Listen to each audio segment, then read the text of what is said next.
Hello ಗೆಳೆಯರೆ, welcome to ದಿಕು craft and ಎಸೆ. ಸೊ ನಾವು ಇದನ್ನು ಹೊಸ ವರ್ಷದ 5 ಸಾಲಿನ ಪುಟ್ಟ ಪ್ರಬಂಧವನ್ನು ನೋಡ್ತಾ ಇದ್ದೀವಿ. ಹಾಗಾದರೆ ವಿಡಿಯೋ ಇಷ್ಟವಾದಲ್ಲಿ ಲೈಕ್ ಮಾಡಿ, ಶೇರ್ ಮಾಡಿ, ಸಬ್ಸ್ಕ್ರೈಬ್ ಮಾಡೋದು ಮರಿಬೇಡಿ ಅಂತ ಹೇಳ್ತಾ ಈ ವಿಡಿಯೋನ ನೋಡ್ತಾ ಹೋಗೋಣ ಬನ್ನಿ. ಹೊಸ ವರ್ಷದ 5 ಸಾಲಿನ ಪ್ರಬಂಧ. ಮೊದಲನೇ ಪಾಯಿಂಟ್. 4000 ವರ್ಷಗಳ ಹಿಂದೆ ಬ್ಯಾಬಿಲೋನ್ನಲ್ಲಿ ಪಾಶ್ಚಿಮಾತ್ಯ ನಾಗರಿಕತೆಯ ಹೊಸ ವರ್ಷವನ್ನು ಆಚರಿಸಲಾಯಿತು. ಆದರೆ ಆ ಸಮಯದಲ್ಲಿ ಹೊಸ ವರ್ಷವನ್ನು ಮಾರ್ಚ್ 21ರಂದು ನಡೆಸಲಾಯಿತು. ಎರಡನೇ ಪಾಯಿಂಟ್. ಆದರೆ ಪ್ರಸ್ತುತ ಜೂಲಿಯನ್ ಕ್ಯಾಲೆಂಡರ್ ಆಗಮನದ ನಂತರ ಪ್ರತಿ ವರ್ಷ ಜನವರಿ 1ರಂದು ಹೊಸ ವರ್ಷವನ್ನು ಆಚರಿಸಲಾಗುತ್ತದೆ. ಪ್ರತಿ ವರ್ಷ 365 ದಿನಗಳಿವೆ. ಅದು ಪೂರ್ಣಗೊಂಡ ನಂತರ ಹೊಸ ವರ್ಷವನ್ನು ಬಹಳ ಉತ್ಸಾಹದಿಂದ ಆಚರಿಸಲಾಗುತ್ತದೆ. ಮೂರನೇ ಪಾಯಿಂಟ್.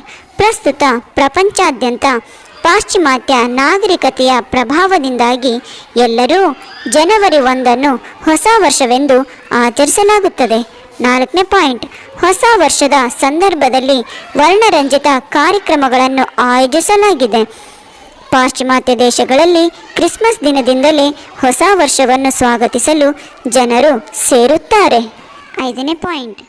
ಕನ್ನಡಿಗರಿಗೆ ಹಾಗೂ ತೆಲುಗರಿಗೆ ಹೊಸ ವರ್ಷವು ಮಾರ್ಚ್ ಮತ್ತು ಏಪ್ರಿಲ್ ನಡುವೆ ಬರುವ ಚೈತ್ರ ಮಾಸದ ಮೊದಲ ದಿನವಾದ ಯುಗಾದಿ ಎಂದು ಆಚರಿಸಲಾಗುತ್ತದೆ. ಮೊಹರಂ ಇಸ್ಲಾಮಿಕ್ ಕ್ಯಾಲೆಂಡರ್ನ ಹೊಸ ವರ್ಷವಾಗಿದೆ. ಧನ್ಯವಾದಗಳು.